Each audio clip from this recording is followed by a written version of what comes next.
Hello, everybody, and welcome to the Crypto Hipster Podcast. This is your host, the Crypto Hipster, Jamil Hassan, where I bring you founders, entrepreneurs, executives, thought leaders, artists, musicians, you name it, all over the world in crypto and blockchain. And today and the summer season, I am bringing to you a new compilation episode. Last year, from seasons 1, 2, and 3, I brought you the Crypto Hipsters Chronicles. And now, from season 4 and 5, without further ado, I bring you the Crypto Hipsters Mysticals. And what that is, what it was last year, and what it is this year, it's a compilation. It's a compilation of 3 or 4 podcasts together as like a montage. And on a certain topic or area of interest in crypto and blockchain, pulling from my podcasts. And now, as we're heading into the summer of 2023, I bring to you the Crypto Hipsters Mysticals. And there's going to be 22 or 23 or 24 around their episodes. And I look forward to you looking forward to it. So thank you very much for tuning in. Thank you for enjoying my podcasts. And this is going to be a summer treat for everybody. So please sit back, enjoy, and let me know your thoughts. This is Crypto Hipsters Mysticals, episode 15, staring into the abyss of an Orwellian dystopia. This podcast is a culmination of 4 podcasts from Crypto Hipsters seasons 4 and seasons 5, and combines the clips from 4 interviews. First is Geoff McCabe, who is the co-founder and chair of Divi project. Second, Stefan Rust, who is the CEO of Laguna Labs. Third, Morgan Rockwell, known as the Node Father, who is the founder of Bitcoin Kinetics. And fourth is Thomas Bardawil, who is the co-founder of Yzer. Enjoy. I had told you via message that that I lost all my money in June. It was all in Celsius, but there's no time like the I wish you had present. talked to me. I could have warned you a long time ago that Celsius was a really bad place to have any money. Yeah. Yeah, I was warning people I knew because I know people that were deep inside the organization that were warning me a year and a half ago. Were warning other people, like they had left the organization and said this is not like something that is well done. The people don't have the interest of the users at heart and stuff, and we're warning people. But everybody also has to worry about being sued and this kind of stuff. So it's only so much that word of mouth can spread. But for people that asked me or sellers, I was like, get your money out of there. That's a giant accident waiting to happen. And same thing with Luna, right? If people would tell me they were buying Luna, I'm like, are you lunatic? I mean, this is crazy, like, and a lot of people feel that way about Shiba, which I don't feel about. Shiba is to me, it's just another Bitcoin. Shiba has a community of people that like it. It's based on, it doesn't have its own technology, so which is an advantage. It's a pure brand play, and brand is worth more than technology. So I don't have any Shiba, but I always tell people, like, if I was going to buy something, or if you asked me what to recommend, I would put a bet on Shiba. And the reason is that Shiba's proven that even in this down market, it hasn't really fallen as far as people think it should. All these, all the Bitcoin OGs think it has no value and that nobody would own it. Nobody should own it, but really, it has more holders, and I think, than any other cryptocurrency except for Bitcoin. And most of those people are newbies, and when the next bull run happens, all the newbies are going to be asking their newbie friends what to buy, and they're all going to be telling them to buy Shiba because they have it and they like it. They think that dog is cute and they think they like the name. So I think Shiba has like phenomenal potential to go up. I should buy some actually. I've said this like 100 times. I keep saying, oh, I should just go buy some. But and I don't really invest in cryptocurrencies. I invest in my own stuff. I'm investing in technology and marketing for that technology.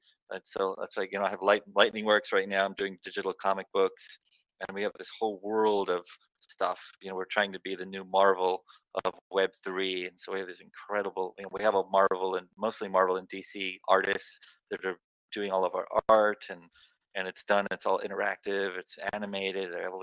We have these incredible iconic characters we're creating with all this backstory. It's like this world in the NFT space that nobody's ever seen before. Like people like do a JPEG, right? A bunch of versions of a JPEG, and they try to get a whole bunch of money so they can try to build the stuff that we've already done, right? We've been doing it for years, building all these characters and comics, and it's just like this gigantic universe that we're putting together, like the Marvel universe, right? And so people don't know what to make of it in the NFT space, but we're just finding out. We're starting to have this huge organic rush just in the last few days. Everybody's wanting to do AMAs with me now, and people are starting to tweet about it, and so it's really starting to catch on. So I would, if you're somebody that's listening about this, if you're interested, if you like comics and Marvel, if you're interested in NFTs, then come into our Discord. It's just discord.gg/lightningworks. Lightningworks here. And we have a we're making everything really user friendly. All our stuff's going to work in WhatsApp. You're going to have your NFTs. You can just hold them in WhatsApp. You can see them there. You don't have to download any apps. You don't have to go download a Lightningworks app to do it. You have to learn anything. Everything just buy NFT. That's how you buy an NFT. Just type it in, and it's so easy and it's so different what we're doing that I think people will be very excited about it. And we're only selling 777 of these. Like most people are doing collections of 10,000. We're only doing 777 because we want to basically have a lot of power users we start with, and we're going to give a lot of utility and functionality and value to these original NFTs. I think that's a better place to be than trying to have this giant. We've just seen it fail. Like almost every project fails, except for a handful of Bored Apes projects. 10,000 is just way too many. So, and it's just a cash grab. What we're doing is really scalable. It's scalable and sustainable. And I've proven with Divi, I know how to do this. Divi is one of the most successful ICOs of its era, and we created. We're like 60 million market cap. We only raised 2.6 million. So we've created a tremendous amount of value through two ICO winners without ever really having any money, because we understand gamification and we understand what people want and the marketing parts and how to make things user friendly. So because we're product focused. So if people are interested in NFTs, please come and look at the opportunity we have. I can't make promises about what it's going to do, but please take a look at the opportunity. I'm really excited about it and really passionate about it. So I think you'll like what you see if you come and take the time to take a look at it.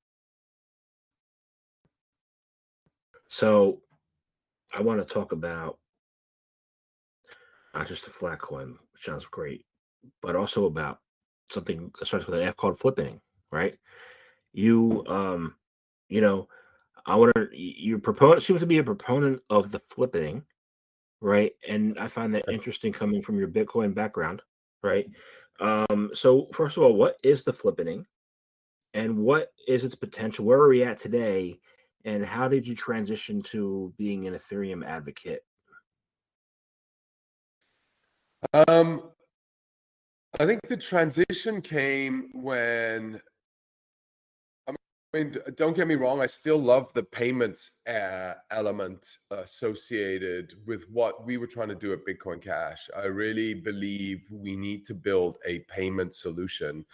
And I think the fact that you don't need a native token to pay gas fees versus a token to pay the services that you're purchasing, that differentiation is still a super hard struggle for people to get their head around, right? So I need to pay gas fees in Ethereum, and then I pay in Tether, for example, right? How does that work? Why do I need both, right? And then I sent you Tether, you get it in your wallet, but you can't do a transaction because you have a brand new wallet because you don't have any ETH in that wallet. So certain things like that, right? Those are user experiences that hinder, in my view, a bit of the growth there. I love the fact that we at Bitcoin Cash at the time managed to bring a transaction to instantaneous finality using Avalanche and the pre-consensus model. And it was a limited in terms of the number of transactions that we could do at that finality. But we were working really hard to improve the code base to do that.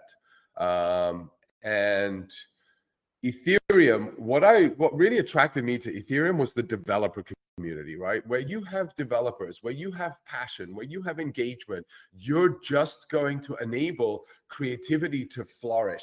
As creativity in software engineering can flourish, you have a whole slew of new business models. And with those new business models, you create efficiencies, you create benefits, you create inclusion, etc. And that's really what got me hooked on Ethereum. There was no community stronger than the Ethereum developer community. And I kept encountering them throughout my journey.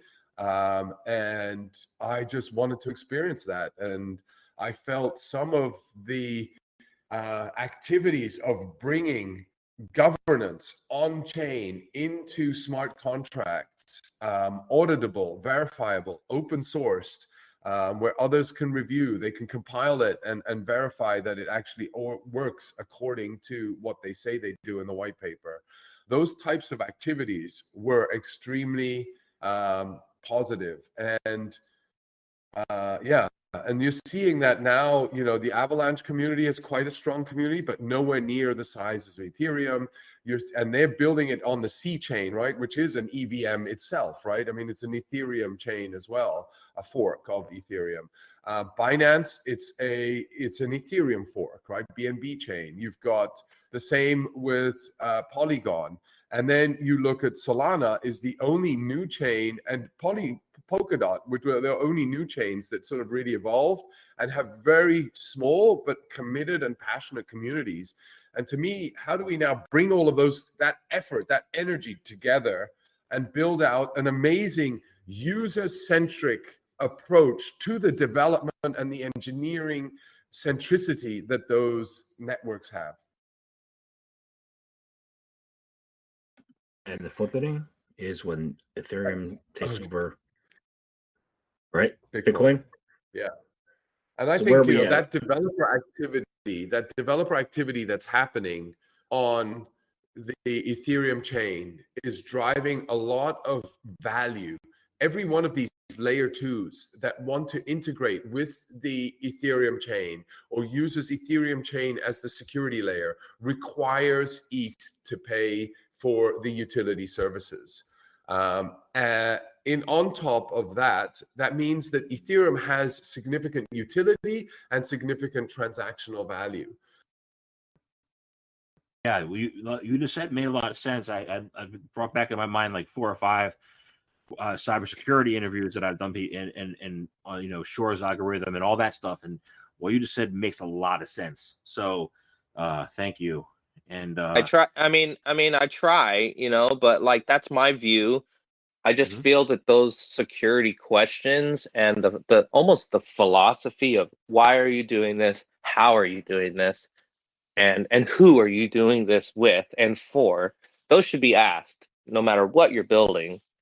And it's not like, oh, this can be done on Bitcoin, fuck all these other things. And this could be done on Ethereum, Bitcoin is not capable of doing these. That's not what I would say. It's be a scientist, trial and error, experiment, and then actually like look at that data and go, this has the potential to cause harm. This maybe doesn't have the potential to cause harm. And when you're building technology, you should always be concerned about the potential for harm. And Bitcoin could buy nukes, but Ethereum could, destroy the entire world by running the entire centralized digital bank currency on top of it in a manner that one person can control it. And that's bad. So why would we want a system that has the abilities to create that kind of bad? To me, that's like a nuclear bomb being released to the public. It's like the fractional reserve banking system is more dangerous than the nuclear bomb. Why would we want to allow everyone to have a push button fractional reserve bank at their fingertips? That sounds like a nuclear bomb in everyone's pocket.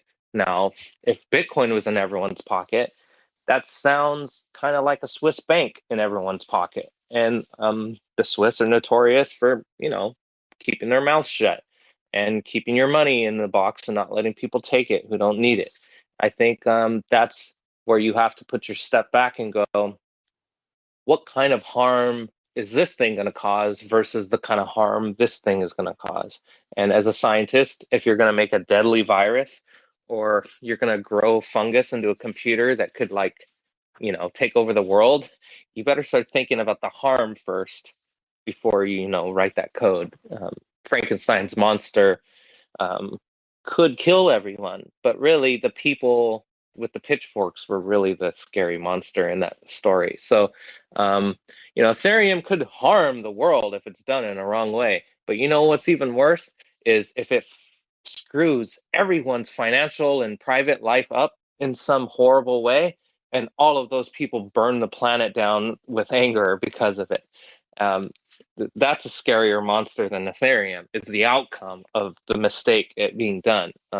So like Bitcoin, in my opinion, could cause some crazy things to happen, but it's not as scary to me as the things that Ethereum could create, So that's where my mind weighs. So I would say anyone working on anything should weigh the pros and cons really deeply before you create these tools, So I'm going to talk about tools in a little bit, but I want to follow up on what you said. You talk about Frankenstein's monster, right? You said you noticed this year, there was a CeFi implosion that was mainly caused because of Terra Luna and other people, right?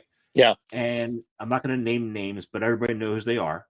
And certain things are happening, like Compute North and mining companies in the U.S. are going out of business, and Russia's hoarding ASICs. What's the Frankenstein's landscape look like? Well, I'll say that I put my money where my mouth is, right? So I've watched the stock market all week, and I would say that buy a bunch of defense stocks, because Boeing, Lockheed Martin, Raytheon, Northrop Grumman, they're all releasing new toys.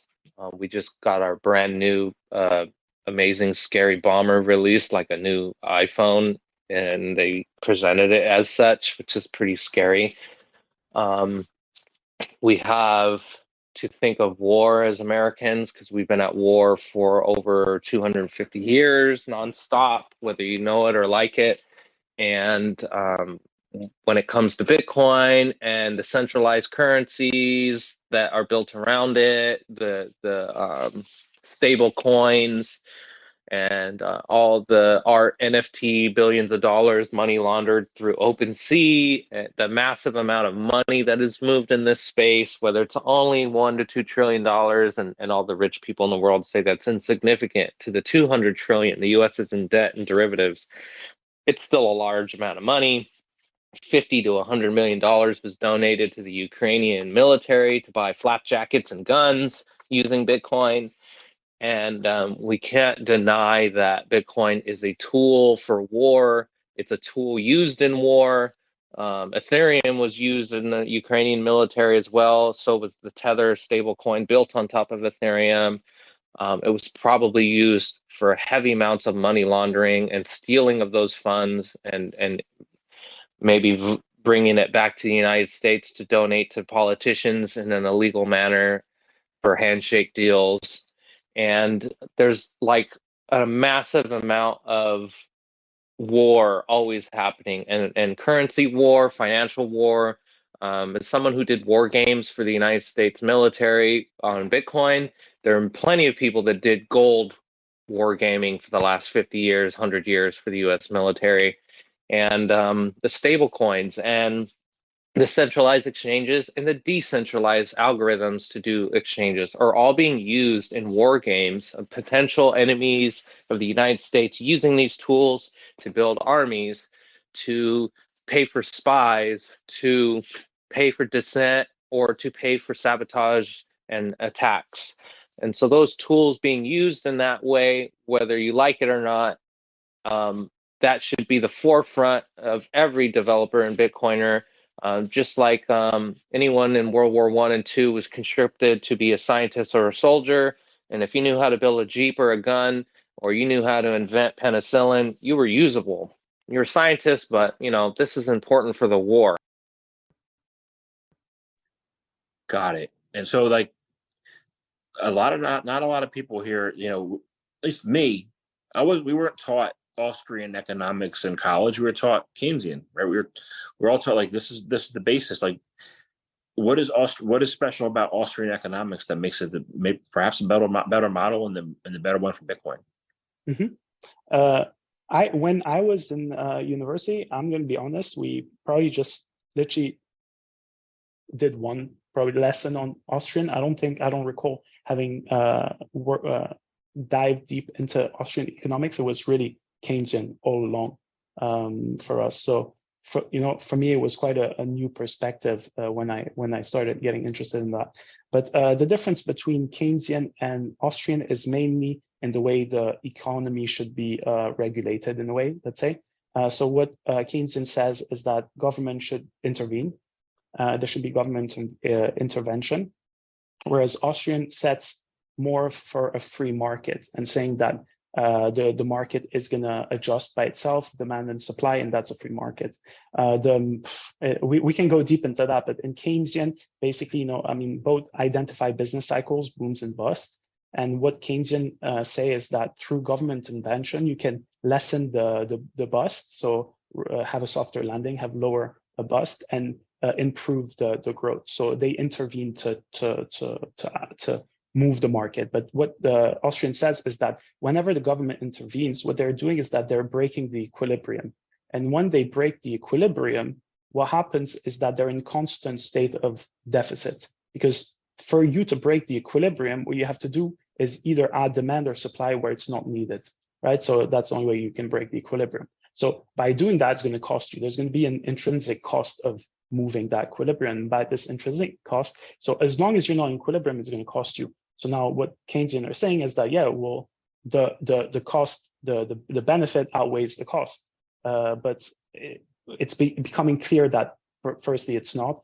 And so that's one of the main aspects, government intervention. And I think that, how does that link to Bitcoin? It's through the idea of hard money. So Keynesian advocate mostly for debt, right? In the Keynesian model, debt is good because of several multiplier effects. So, if you spend, it all links to fractional reserves, right? And the way the monetary system is controlled, that allows multiplier effect. So when the government, the main idea is that if government spends one, it's going to benefit 10 in the economy because it's going to be spent multiple times. So it's spent by the grocer, but then he gives it to the butcher who spends it with someone else and so forth. So that's the idea, whereas in Austrian, it's more about hard money. It's about lower debt system because money is more valuable. It's not, it cannot be printed. It cannot be counterfeited. I would call it this way. And based on that, what it does is, and here's the fundamental issue, or let's say the difference between those two aspects. On the Keynesian model, because of the idea of free money, what it does is that it pushes consumption, pushes investment. Money is free. We're printing money, consume, right? It basically increases the time preference. Whereas in Austrian, what it says is that money is scarce, right? Money is something valuable. So it's going to keep increasing in time. So if your money is going to keep increasing, you're going to be smarter about how you spend it. You're not going to want to spend it recklessly because it's appreciating. Whereas in the Keynesian, it's depreciating in value. So you're becoming more conservative with the way you spend. And this is, on the Keynesian side, what they say is that this hurts the economy because if people don't spend, how does the economy grow? So they want, and here again, it's which side are you for? Because what we're seeing today is that on the Keynesian model, what's happening is that, sure, there's that high debt, but ultimately what that does, high spending, high debt, it means that the lower classes are becoming more in debt and spending, and that money ultimately goes to the elite or the top 1% or 0.001% to be more accurate, who are the only ones actually benefiting from that. There's a lot of money, but everyone's in debt and only a couple of people benefit. It's all accruing to small number of individual. But you know, I don't want to talk, I don't want to go too far into that, but you know, it ends in trying to understand where the money goes and where the incentives to push different systems, you know. But yeah, so the idea of how it links to Bitcoin is the idea of scarcity in the monetary base. So the scarcity of the monetary base pushes for people to want to save and have better consumption behavior, which I believe is the way forward.